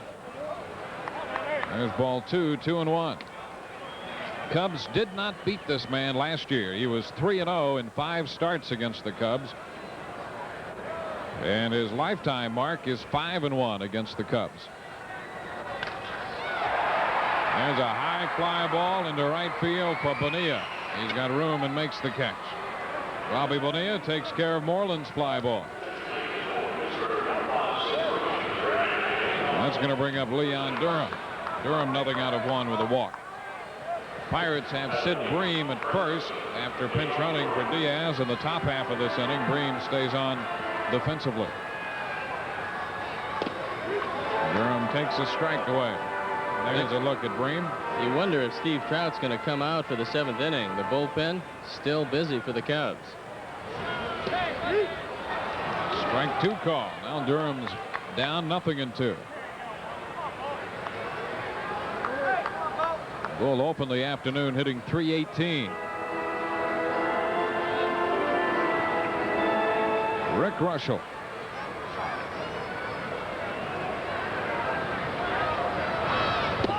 Swing and a miss. Durham's out of there. So Russell makes quick work of the Bull. Good breaking ball, tied him up inside. As soon as Rick Russell got ahead of him, he threw him a breaking ball off the plate, but the Bull couldn't hold up his swing. Here's Jody Davis. Jody's grounded out and popped out.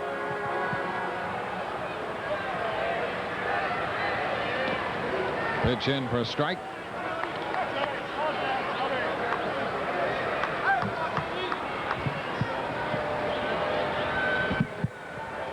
Nothing fancy about Rick Russell. He just goes out there and does the job.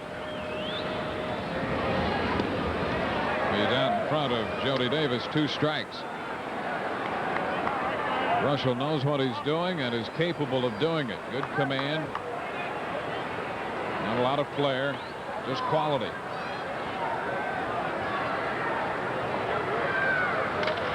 Jody grounds it to the shortstop Belliard, who scoops and throws to Bream, and the Cubs go down 1-2-3 in the 6th.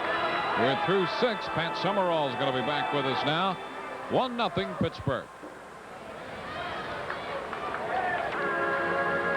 Steve Stone along with Pat Summerall. Well, Pat's done it all up here. He's just come back from the radio side, but the only thing he's been unable to do is get a run for the Cubs. What's going on? Russell looks stronger now than he did at the beginning. Well, he's getting everything over the plate. You know, he had trouble getting the breaking ball over early, but last inning he got everything he threw over the plate. Looks stronger. Looks better. Had a couple of chances. And they weren't able to do much.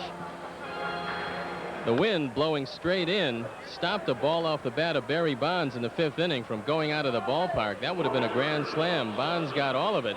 But fortunately for Steve Trout, a 15-mile-an-hour wind directly from the north kept the ball in the park, and Rafael Belliard to lead off the top of the 7th inning. Steve, it might have stopped the ball that Sandberg hit. Bunt up the right side. Jody Davis has got it. Now he moves out, makes the throw to first base, and Belliard is out number 1. Is there a better defensive catcher in baseball than Jody Davis? They talk about a lot of guys, but as you'll see right here, Jody moves around pretty good behind the plate. Takes his time. Perfect. Everybody talks about Gary Carter and to some extent Lance Parrish. I think Jody, the last couple of years, has shown everybody around baseball that he's got to be named right up at the top when you talk about all categories behind the plate. Last year was his best, I guess, defensively. He just threw the ball well all year long. I don't think there was a tougher catcher to run against than Jody Davis. And everybody knows that he's got some power. But Johnny Oates worked very hard, and Jody worked very hard on improving his delivery. And last year, it really was evident. Long drive to center field. Dave Martinez on the run. Russell hit it well, but Martinez back to make the catch.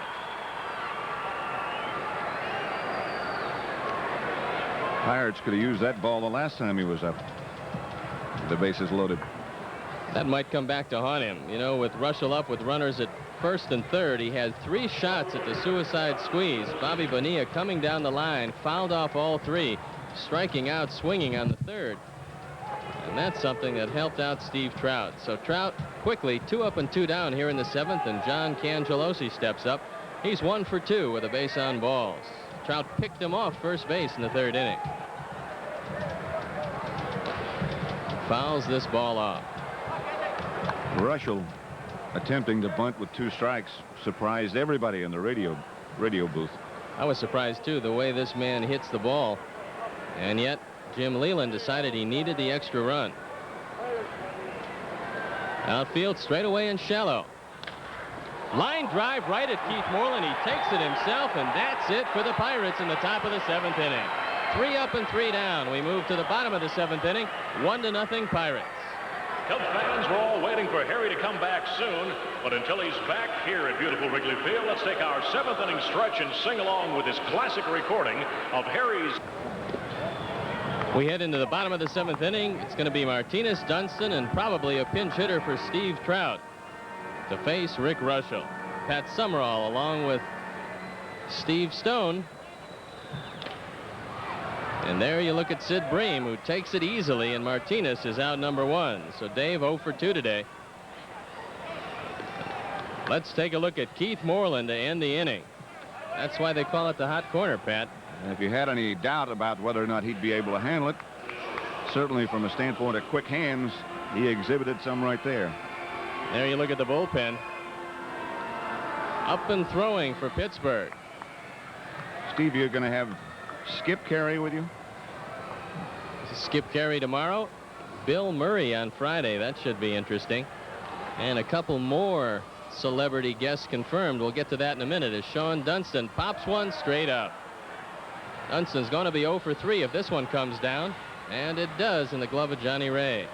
2 other fill-in guests have been confirmed. Harry Caray, the longtime voice of the Philadelphia Phillies, is going to be in attendance on May 7th. And actor Jim Belushi, a Chicago area boy, is going to be here on May 8th. Quite a lineup. Skip Caray, like his father, is not afraid to give you an opinion. No, he's a pretty good broadcaster for these many years with WTBS in Atlanta. So we're looking forward to seeing Skip tomorrow. We're going to find out if he wants to take a shot at trying to sing that 7th inning stretch. I think he might defer to his dad, though. He says he's got a better voice. Well, we hear him where I live most of the time on the Atlanta Brave games and on the Atlanta Hawk games. You got to let him try it. That'll be fun as Jerry Mumphrey steps up to pinch hit for Steve Trout. Mumphrey 2 for 3 in the early going. Hit a pinch 2-run homer in Philadelphia. Drove it out of the ballpark to left center field. Tough day to hit the ball out in left center today.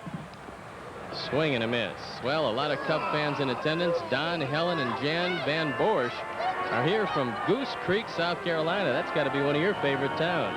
I go through there almost every day. Kathy Doran here from Rockford. 19 years old today. Another big Cub fan. Count evens at 2-2.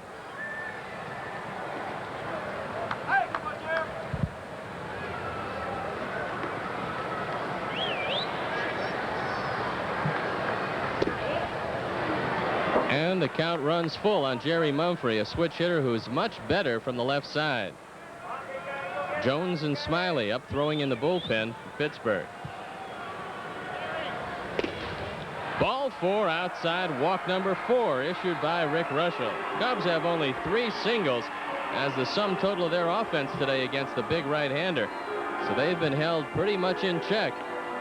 And one of the men with a base hit is Chico Walker, who singled to lead off the ball game. And now Jamie Moyer coming out to pinch run for Jerry Mumphrey. So after 150 pitches and a no-hitter in the 9th inning, nothing wrong with the legs of Jamie Moyer. Well, he looks in good shape, and he'd have to be with that kind of performance. Well, the Cubs brought the 2 youngsters to the big leagues this year in the starting rotation, Greg Maddux and Jamie Moyer. Both of them real good athletes, both of them well-conditioned. And this is something Gene Michael's going to do, so he doesn't have to use anybody off his 24-man roster. 1 for 2 today for Chico Walker. And he looks at a fastball outside. Well, you're so right about Russell. Everything is down and away just about. You just see he knows how to pitch. Good fastball for a strike. Well, in terminology, they call him a dart thrower in baseball, a guy who moves the ball in and out, doesn't try to overthrow. And Russell's one of the best. Breaking ball just missing outside. Rick wanted that one. Barry Jones, the right-hander, 6'4", 225. He's up along with John Smiley, another 6'4" left-hander. They got some big men in the bullpen for the Pirates. Foul back this way, and the count evens at 2-2. So Steve Trout is through for the day, and he put together a pretty good effort against the Pirates. Through 7 innings, gave up 8 hits, got out of a couple of jams, and the only blemish on his record, the home run in the 2nd inning by Mike Diaz. And that's the difference in this one, as the Pirates lead 1-0. Ground ball to second. Ray is up with it easily. He'll go across, and that's it for the Cubs. And we're through 7 full innings with the Pirates on top, 1-0. We head into the top of the 8th inning, and Steve Trout is done for today. In his place, Dickie Knowles takes over. And let's make a commentator out of you as far as baseball color is concerned. Pat, what do you have on Dickie Knowles? Let me see if I can let you know what I have. His ERA is 5.06. This is 4th appearance. He has 1 save, the lone save that the Cubs have this year. He's pitched 5.1 innings. And what else do you need to know? That's about it. But he's got his work cut out for him. He's facing the middle of the order, Bonds, Ray, and Morrison. Barry Bonds 0 for 3. Grounded out twice and flied out very deep to center field. He pops this one straight up. Tough play for Dunston. Now he's under it, and he makes the catch. Knowles will be 31 years old November the 19th. He's 6'2", 190, born in Charlotte, North Carolina. And his best outing was his last one. 3 innings of scoreless ball in Philadelphia in relief of Ed Lynch. As you mentioned, he picked up the only Cubs save, and it was well earned. Anytime you go 3 innings for a save, you've done your job. So that will bring up Johnny Ray, who's 1 for 3. Ray, perennially one of the toughest men to strike out in the National League. Struck out just twice in 74 at-bats in the spring. Hasn't struck out yet this year in 30 at-bats. So odds are overwhelming. This man's going to make some contact. Always a lot of base hits. That evens the count at 1-1.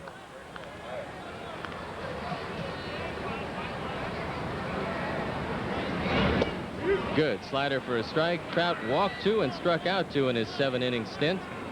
After a fine spring where he was 3-1, he's put together 2 solid performances in the starting rotation for the Cubs.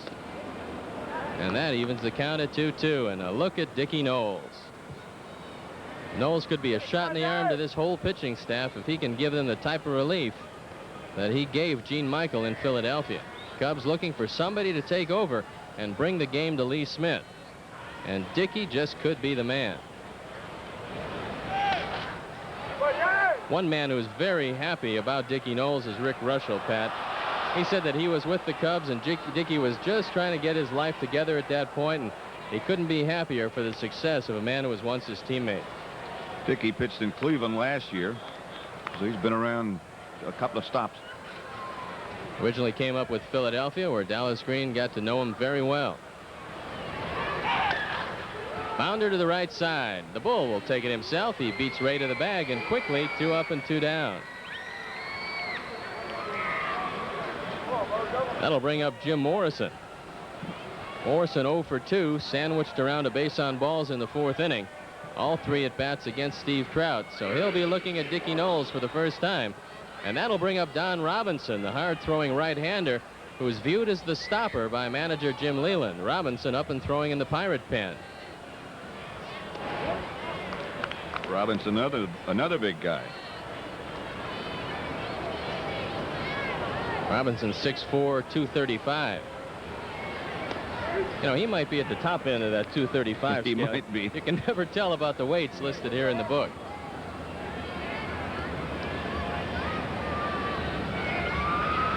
Yeah, I think he flew by that 235 mark.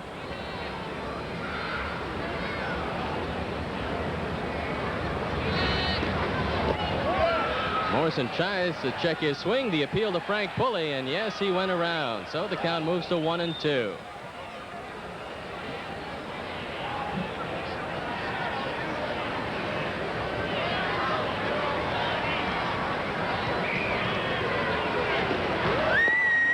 Sidearm breaking ball, sweeping outside. That evens the count at 2-2. Cubs trying to get off the mark against the Pittsburgh Pirates. They won 7 out of 18 games last year against the Pirates. They were dominated in Pittsburgh, only winning 2 of 9. Strike 3. He got him on a breaking ball, and the Pirates go down in order in the 8th inning. We head into the bottom of the 8th with the Pirates on top, 1-0.